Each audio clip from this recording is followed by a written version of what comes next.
you still need a few hours to kind of think this stuff through, sometimes days, because you realize as you come to the go-to-market slide, like you haven't solved this in your head. But it's more about solving it in your head and then just summarizing it in 2 or 3 bullet points. So that's why I feel pitch decks are really important. What to do once you have one? Show it to people. It doesn't need to be investors.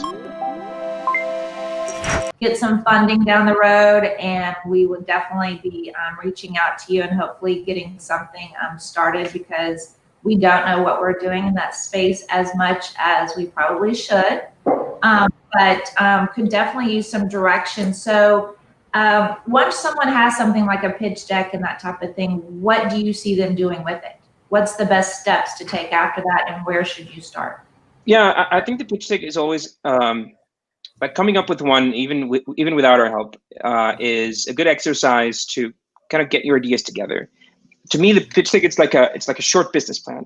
What I hate about business plans is that you have to spend weeks writing them because it's just all this text. Instead of pitch deck, you still need a few hours to kind of think this stuff through, sometimes days, because you realize as you come to the go-to-market slide, like you haven't solved this in your head.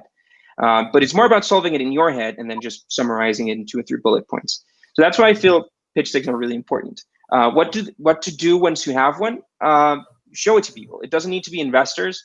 Like, show it to people to understand if the product concept kind of got through.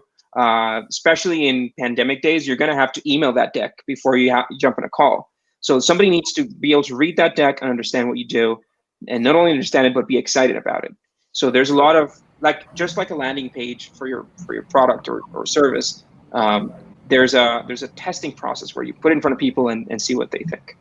Right. We have the extensive business plan and everything, but looking at what you guys do, it looks way more exciting to be able to look at something like that than to read a huge long business plan and things like that. So that was kind of the thing that attracted me when I went to your website. I thought, oh, well, this is brilliant. So let's go this direction, because I think that's what we are learning and what we talked about earlier. People's attention span is really small these days. We've gotten kind of used to being able to flip.